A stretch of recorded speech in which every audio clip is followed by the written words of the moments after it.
आज तक रेडियो सुनता है सारा जहां।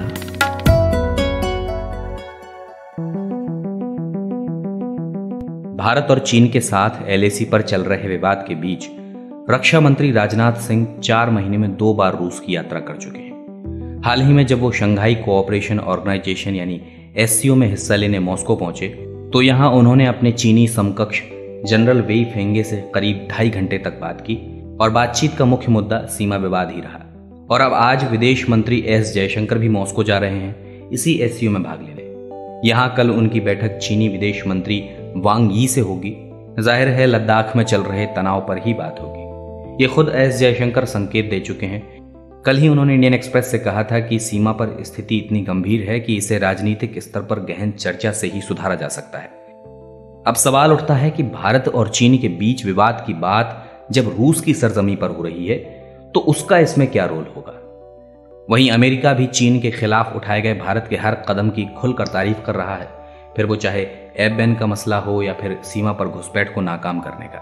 तो अमेरिका का इसमें क्या लेना देना है और चीन क्या अमेरिका के खिलाफ भारत को मोहरे की तरह इस्तेमाल कर रहा है। नमस्कार, मैं हूं अमन गुप्ता और इन्हीं सब मसलों पर आज बात करने के लिए मेरे साथ हैं retired major general Shashi Asthana. Shashi ji नियमित रूप से भारत की रणनीति और सैन्य मसलों पर देश विदेश के अखबारों और पत्रिकाओं में लिखते रहते हैं। Russian international affairs council journal से भी आप जुड़े हैं। शशि जी बहुत बहुत स्वागत है आपका आज तक रेडियो के इस पॉडकास्ट में। और सबसे पहला मेरा सवाल यही रहेगा आपसे, जिस पर यह पूरी चर्चा केंद्रित है, कि अगर भारत चीन के बीच युद्ध जैसे हालात बनते हैं तो उसमें रूस की क्या भूमिका होगी। देखिए, रूस की भूमिका के लिए हमें रूस और चीन के संबंधों का थोड़ा सा विश्लेषण करना पड़ेगा। रूस चीन के ऊपर इकोनॉमिक तौर पर काफी हद तक निर्भर है और रूस की इकोनॉमी और चीन की इकोनॉमी आपस में मिली जुली है, क्योंकि चीन रूस से ईंधन खरीदता है और वो एक बहुत बड़ा रूस के लिए सोर्स ऑफ इनकम है। लेकिन जो रूस के जो प्रेसिडेंट हैं वो काफी स्ट्रांग हैं और वो शी जिनपिंग के अतिक्रमण में मुझे नहीं लगता कि उनका साथ देंगे। तो जहां तक इकोनॉमी का सवाल है, जब ये भारत और चीन के बीच में इस किस्म के हालात बन रहे हैं तो जाहिर है कि भारत के कहने पे रूस चीन से अपने इकोनॉमिक संबंध तो नहीं तोड़ेगा कभी भी, लेकिन रूस चीन के कहने पे भारत के खिलाफ कोई एक्शन भी नहीं लेगा। तो मेरा अपना अंदाजा ये है कि रूस एक न्यूट्रल तौर पे काम करेगा। कोशिश रूस की यही रहेगी कि ये दोनों देश आपस में सुलह हो जाए और बहुत ज्यादा तनाव ना बने। लेकिन कुछ चीजों में अभी मैं थोड़ा सा और विश्लेषण करूंगा कि रूस और चीन में जितना हमें दिखता है हालात उतने अच्छे भी नहीं है, क्योंकि रूस और चीन में सबसे बड़ी जो मुसीबतें हैं, सबसे पहले तो बॉर्डर के ऊपर भी थोड़ा सा जो हालांकि उनका बॉर्डर सेटल हो गया है, लेकिन व्लादिवोस्टॉक के ऊपर जब उनका फंक्शन हो रहा था उस टाइम में कंट्रोवर्सी उठी थी और चीन ने जो है अपना अधिकार जमाने की और इस बारे में कुछ बातचीत की थी। दूसरी, रूस नाराज है चीन से कि जो इक्विपमेंट उसने मिलिट्री इक्विपमेंट चीन को सप्लाई किया उसका इन्होंने रिवर्स इंजीनियरिंग करके उसको कॉपी करना शुरू कर दिया और बिना पूछे रूस से। तीसरी मुसीबत क्या है कि जो सेंट्रल एशियन रिपब्लिक कंट्रीज हैं वहां पे ये पुराने यूएसएसआर के कंट्रीज हैं, तो रूस अपना वहां पे प्रभुत्व समझता है, बल्कि इन्फ्लुएंस समझता है। प्रभुत्व ना बोल के मैं कहूंगा कि इन्फ्लुएंस समझता है। अब कजाकिस्तान से चीन ने अपना बॉर्डर पूरे तसल्ली से रिजॉल्व कर लिया था, लेकिन जब शी जिनपिंग अतिक्रमण पे निकले हैं तो उन्होंने जी आधा कजाकिस्तानी ऊपर क्लेम कर दिया, ये तो हमारा इलाका है। तो उससे भी रूस कोई बहुत ज्यादा खुश नहीं है। तीसरी चीज है जो सेंट्रल एशियन रिपब्लिक है उस पर डोमिनेशन का। वहां पे रूस भी चाहता है कि वो उसको डोमिनेट करे। जो यूरेशिया का जो पूरे लाइन ऑफ कम्युनिकेशन है वही लाइन ऑफ कम्युनिकेशन चीन भी लेना चाहता है। तो रूस और चीन में भी कुछ मतभेद हैं। ये बात अलग है कि वो दोनों इसलिए क्लोज हैं क्योंकि दोनों का एक दुश्मन मानते हैं वो अपने आप, वो दोनों देश, कि अमेरिका से उनकी दुश्मनी है। और रूस को चीन के नजदीक जाने की जरूरत इसलिए पड़ी क्योंकि वेस्टर्न कंट्रीज ने और अमेरिका ने उनके ऊपर काफी सारी सैंक्शंस लगा दी। तो एक आर्थिक मुसीबत के कारण रूस को चीन के पास जाना पड़ा और चीन से नजदीक होना पड़ा। लेकिन ये सिचुएशन नहीं है कि शी जिनपिंग अगर ये कहें कि नहीं जी साउथ चाइना सी में आप मेरे साथ लड़ने आ जाइए तो रूस उनके साथ लड़ने आएगा, ऐसा नहीं होगा। या अगर शी जिनपिंग कहें कि भाई मेरी भारत से लड़ाई हो रही है, आप मेरी मदद कीजिए, तो ऐसा नहीं होगा। और रूस ने जो कुछ भी हमने मांगा वो या जो कुछ भी हमने ऑर्डर किया है रूस में, हर चीज रूस ने हमें दी है। और रूस के और भारत के भी जो है वो सामरिक संबंध बहुत ही पुराने हैं, स्ट्रेटेजिक पार्टनरशिप जो है हमारी बहुत पुरानी है। तो इन सब को समझते हुए मैं आखिरी में एक ही लाइन कहूंगा कि इस हालात में रूस का रुख जो है वो न्यूट्रल होगा। लेकिन कई बार ऐसा देखा गया है शशि जी, जब भारत पर युद्ध के बादल छाए हैं तो रूस ने बैकडोर से मदद जारी रखी है, रक्षा उपकरण भारत को मुहैया कराए हैं। ऐसे में जब चीन और भारत भिड़ेंगे तो क्या इस तरह की मदद वो जारी रखेगा? देखिए, रूस के भारत को मदद करने के दो तरीके हैं। सबसे पहली बात तो ये कि हमारा 60% इक्विपमेंट उनके पास है, उनसे खरीदा हुआ है, तो उसके स्पेयर्स वगैरह की हमें जरूरत पड़ेगी। वो स्पेयर्स वगैरह वो देता रहेगा, वो उसका कमिटमेंट है। और उसका एक कारण ये भी है कि रूस को चीन से ज्यादा पैसा प्यारा है और भारत उसके इक्विपमेंट में कहीं ना कहीं सबसे बड़ा खरीदार है। और चीन जो जितना रूस से ये लड़ाई का सामान खरीदता है वो भारत से कम खरीदता है। तो इस मामले में रूस भारत जैसा जो देश है जो उसका हथियार खरीदता है सबसे ज्यादा, उसको गंवाना नहीं चाहेगा। इसलिए वो सारी कमिटमेंट, वो सारी मदद उस तरीके से करेगा। जहां तक यूनाइटेड नेशंस का सवाल है, जैसे पहले जब लड़ाइयां हुई थी तो रूस ने हमारे फेवर में वीटो पावर का इस्तेमाल किया था। अब हमारे फेवर में वीटो पावर का इस्तेमाल करने वाले और भी देश हैं। तो अब चाहे रूस उसका इस्तेमाल करे या ना करे, दोनों ही हालत में यूके भी है और अमेरिका खुद है मौजूद। तो P5 में अभी P5 इस तरीके से बटा हुआ है कि भारत की हक में वीटो पावर इस्तेमाल करने के लिए लोग हैं। बाकी मुझे नहीं लगता कि हमें किसी किस्म की मदद की जरूरत पड़ेगी रूस से। और मुझे मेरे विचार से जो संबंध है हमारे बराबर होंगे और कोशिश रूस की यही रहेगी कि ये दोनों देश आपस में ना लड़े। क्योंकि रूस का अगर हम रूस के नजरिए से देखें तो रूस के लिए बहुत कंफर्टेबल सिचुएशन नहीं है अगर भारत और चीन के बीच में कोई किसी किस्म का तनाव रहता है या युद्ध हो जाता है तो। शशि जी, अब हम रूस से थोड़ा सा पश्चिम की ओर चलेंगे और अमेरिका की बात करेंगे। कई लोगों का ये कहना है कि चीन सुपर पावर बनने के लिए अमेरिका से टक्कर लेना चाहता है और वो सीधे अमेरिका से तो भिड़ नहीं सकता क्योंकि उसकी कोई सीमा लगती नहीं है, और इसलिए वो भारत का इस्तेमाल कर रहा है ताकि अमेरिका इस पर रिएक्ट करे, क्योंकि बीते दिनों हमारे अमेरिका से अच्छे संबंध रहे हैं। इसे आप कैसे देखते हैं? इससे मैं पूरी तरह से सहमत नहीं हूँ। कारण ये है कि चीन और अमेरिका के बीच में जो ट्रेड वॉर चल रही थी बहुत पहले से चल रही थी। चीन को उठाया किसने? अमेरिका ने, क्योंकि उन्होंने अपना मैन्युफैक्चरिंग ज्यादा से ज्यादा अमेरिका में दिया, चीन ने दिया। अब हुआ क्या कि चीन उससे, इसमें कोई शक नहीं, चीन अमेरिका से आगे निकलना चाहता है और चीन ये भी नहीं चाहता कि भारत जो है वो अमेरिका के खेमे में चला जाए। इसलिए चीन का भारत के ऊपर अतिक्रमण करना ये साफ जाहिर करता है कि उससे तो उसके जो एम देखा जाए तो उस एम में नुकसान ही हो रहा है, क्योंकि भारत और नजदीक जाएगा अमेरिका के। लेकिन चीन ने फिर भी अतिक्रमण किया है। तो उसका कारण ये है कि चीन को ये मौका लगा।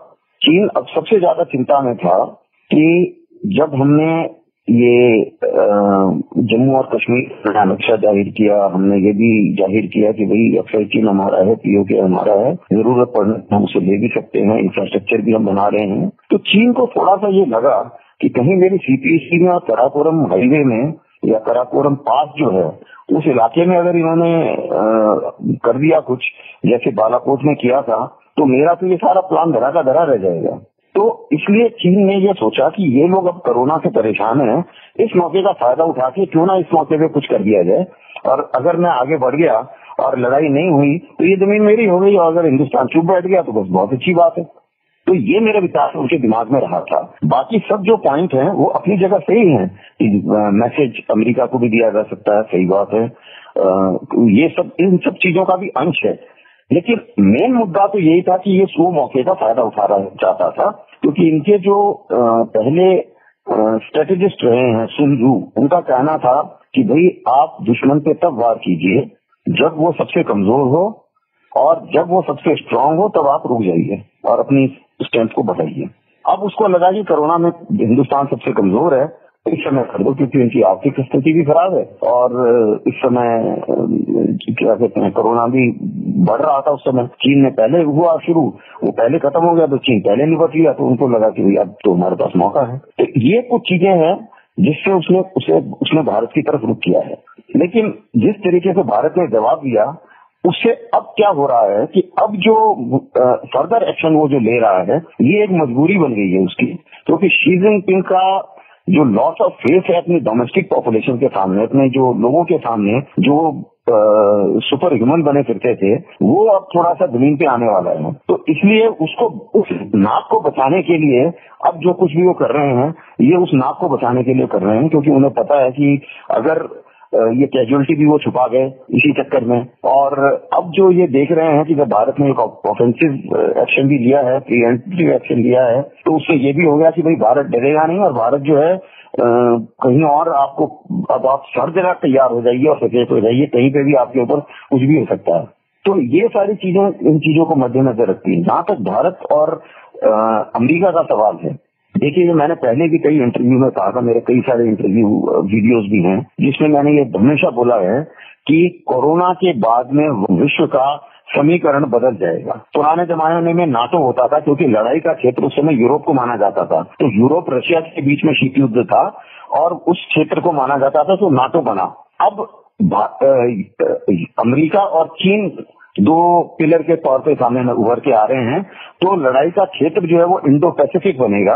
और अभी आप देखेंगे कि जैसे क्वाड में डेमोक्रेटिक कंट्रीज इकट्ठे हो गए हैं, तो डेमोक्रेट अब मेरे विचार से ये दूसरे किस्म की पार्टनरशिप शुरू हो गई है। ये ग्रुपिंग जो है ये इंडो पैसिफिक ग्रुपिंग बनेगी, और ये मेरे विचार से नए समीकरण का अंदाजा है। और इस समीकरण में मेरे विचार से कई चीजें ऐसी हैं जहां से अमेरिका पीछे नहीं जा सकता। लोग सोचते हैं कि शायद, ऐसे भी कई क्रिटिक्स बोलते हैं कि अमेरिका शायद हिंदुस्तान को मोहरा बन के इस्तेमाल कर रहा है। नहीं, लड़ाई हमने, जो चीन ने हमारे ऊपर अतिक्रमण किया उसका जवाब हमने दिया है, अपनी चॉइस से दिया है, अमेरिका के कहने पे नहीं दिया है। और जो कुछ भी हम कर रहे हैं अपनी मातृभूमि को बचाने के लिए कर रहे हैं, अमेरिका को बचाने के लिए नहीं कर रहे हैं। दूसरी बात यह है कि जो हमारे और अमेरिका के इंटरेस्ट इस समय मिल रहे हैं, इसलिए ये बात सामने नजर आ रही है कि हाँ भाई बिल्कुल सही बात है, दोनों ही चीन का अतिक्रमण नहीं चाहते हैं और अमेरिका हमारे साथ खड़ा है, हम अमेरिका के साथ खड़े हैं। तो ये मेरे विचार से समीकरण इस तरीके से मैं इसका करना चाहूंगा।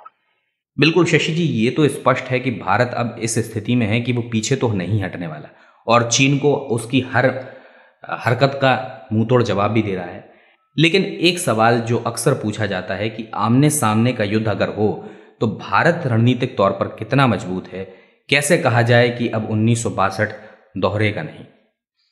देखिए, दो चीजें हैं इसमें। ये सवाल मेरे से कल भी एक इंटरव्यू में पूछा गया था, मैं इसका बहुत अच्छे से विश्लेषण करना चाहूंगा। भारत की फौज 1962 की फौज नहीं है, और चीन की फौज भी 1962 की फौज नहीं है, कोई शक नहीं है इसमें। दूसरी बात यह है कि इसमें भी कोई शक नहीं है कि चीन के जो मिलिट्री एसेट्स हैं, जो साजो सामान है, उसकी तादाद भारत की तादाद से ज्यादा है। चीन के जो आदमियों की तादाद है, पीएलए की जो नफरी है, वो भी भारत की तादाद से ज्यादा है। लेकिन फर्क क्या है, उसका बॉर्डर भी उतना ही ज्यादा है, उसने एंगेजमेंट पॉइंट जो इकट्ठे करे हैं वो भी उतने ही ज्यादा हैं, उसका लैंड बॉर्डर और मैरीटाइम बॉर्डर दोनों ही ज्यादा हैं, उसकी इंटरनल सिक्योरिटी की जो प्रॉब्लम है, वर्ल्ड में सबसे ज्यादा बजट चीन का इंटरनल सिक्योरिटी में, और सबसे ज्यादा आदमी वर्ल्ड में सबसे इंटरनल सिक्योरिटी के लिए चीन के लगे हुए हैं। तो इन सब चीजों को समीकरण को जब आप रखते हैं, और दूसरा क्या है कि जो ये हिमालय का इलाका है, इसमें टेरेन फ्रिक्शन इतना है कि जितना भी आपके पास बड़ी फौज हो, जो जहाँ पे जो पॉइंट्स हैं जो लड़ाई के, उन जगह पर जितनी फौज वो ला सकते हैं उतनी फौज हम भी ला सकते हैं। तीसरी बात यह है कि हमारी भी कैपेसिटी बिल्डिंग काफी हुई है, हम पोस्टों पर मजबूती से बैठे हुए थे पहले से ही। चीन के लोग पीछे कैंपों में रह रहे थे, वो इतनी बॉर्डर के ऊपर मजबूती से नहीं बैठे थे। हालांकि वो रोड बहुत अच्छी बना चुके हैं, लेकिन वो जो सिविल कैंप जैसे होते हैं उस किस्म के बैरक्स में रह रहे थे। तीसरी बात, भारत की जो फौज है वो देश की फौज है, देश के लिए लड़ती है। भारत के जो जवान हैं वो लद्दाख के जवान लद्दाख के लिए लड़ते हैं, वो उनकी अपनी जमीन है। हमारे भारत के लोग जब भारत की जमीन के लिए लड़ते हैं वो अपनी जमीन है। चीन की जो फौज है वो कम्युनिस्ट पार्टी ऑफ चाइना की फौज है, चीन की फौज नहीं है वो। उनके जो जवान हैं वो ज्यादातर हान है, उसमें तिब्बत के ज्यादा लोग नहीं है। तिब्बत उनका इलाका नहीं है, वो लोग हाई एल्टीट्यूड में हमेशा नहीं रहते हैं, और जब वो इस इलाके में लड़ने आते हैं तो वो एक्चुअली अपनी मातृभूमि की रक्षा नहीं कर रहे हैं, वो उन्हें हुक्म मिला है शी जिनपिंग से, इसलिए वो लड़ने वहां आए हैं। तो ये मोराल का जिसे बोलते हैं वो बहुत ज्यादा फर्क है। अभी आप ये जो 2 एक्शन हुए हैं इसी को आप एग्जाम्पल के तौर पे देख लीजिए। वो डंडों से आगे लड़ने, ये कोई प्रोफेशनल फौज नहीं लड़ती है इस तरीके से। चुपचाप चोरों की तरह अंदर घुस गए, क्योंकि पहले वहां पे पेट्रोलिंग अलाउड थी, पेट्रोलिंग तो अलाउड थी, और वो आके बैठ गए वहां, जम गए, यही हुआ ना। तो अब ये कोई प्रोफेशनल फौज नहीं इस तरीके से लड़ती है। उसी के तौर पे अगर आप जब हमारा ऑपरेशन देखेंगे कि जब भारत ने जो ऑपरेशन किया कितने प्रोफेशनल तरीके से वो ऑपरेशन हुआ है, ये है फौज का जो तरीका होता है लड़ने का। तो और दूसरा, भारत की फौज जो है वो कॉम्बैट एक्सपीरियंस है। तीसरा सबसे बड़ा जो फैक्टर है वो है कि भारत के फेवर में ज्योग्राफी है। जो ज्योग्राफी जब फेवर में मैं बताता हूँ तो बोलता हूँ, मैंने जब लड़ाई जो ये जमीनी लड़ाई है उसमें मैंने हिमालय का जिक्र किया, और जब समुद्री लड़ाई आप बोलते हैं, चीन फंसा हुआ है कि जो साउथ चाइना सी के उस साइड उसके आइलैंड हैं, फिर मलाका स्टेट में उसका पूरी जो उसकी जो रसद जाती है, उसका जो तेल जाता है उससे, वो सारा का सारा भारत इंटरडिक्ट कर सकता है, तो उसको इंडियन ओशन से गुजरना ही पड़ता है। जबकि भारत का जो समुद्री तट है वो खुले हुए हैं, हमारे लिए लेफ्ट जाए चाहे राइट जाए बिल्कुल खुला हुआ है। इसीलिए हमेशा पहले से भी बहुत समुद्री व्यापार में पुराने हजारों सालों से भारत बहुत आगे रहा है। तो ज्योग्राफी हमें सूट करती है। तीसरी चीज ये है कि अब क्या है कि सारी की सारी जो वेस्टर्न पावर्स हैं वो भारत के फेवर में है, इंटरनेशनल ओपिनियन भारत के फेवर में है। चीन के साथ खड़ा कौन कौन है? 3 बैंकक्रप्ट कंट्री जिसे बोलते हैं ना, दिवालिया कंट्री खड़े हुए हैं। एक पाकिस्तान है, उनको सबको पैसे चाहिए चीन से, एक नॉर्थ कोरिया है, तो इस किस्म के लोग खड़े हुए हैं। तो जब आप इस समीकरण को इस तरीके से अप्लाई करेंगे और ग्राउंड पे क्या अप्लाई करते हैं, तो मेरे विचार से भारत की फौज जो है वो 20 में उतरेगी, 19 में उतरेगी। शशि जी, आपका बहुत बहुत शुक्रिया इस जरूरी और सारगर्भित चर्चा के लिए। हाँ, शुक्रिया, धन्यवाद बहुत बहुत। आज तक रेडियो पर ऐसी चर्चाएं हम आपके लिए अक्सर लाते रहते हैं और आगे भी लाते रहेंगे। अगर आपको आज तक रेडियो के पॉडकास्ट पसंद आ रहे हैं, तो और लोगों को भी हमारे बारे में बताइए। अपने दोस्तों रिश्तेदारों से हमारे पॉडकास्ट की लिंक शेयर कीजिए, उन्हें सुनवाइए। और हाँ, अगर कोई भी सुझाव शिकायत है तो बेहिचक आप radio@aajtak.com पर ईमेल कर दीजिए। सोशल मीडिया पर अगर आप हैं तो आप हमसे फेसबुक, ट्विटर, इंस्टाग्राम और यूट्यूब पर भी जुड़ सकते हैं। इसके अलावा अब हम टेलीग्राम पर भी आ गए हैं, जहां पर आपको हर पॉडकास्ट की लिंक हमारे ग्रुप में मिल जाएगी, तो वहां पर भी हमसे जुड़िए। अब मेरे साउंड के साथी सचिन और मुझे यानी अमन गुप्ता को इजाजत दीजिए। नमस्कार।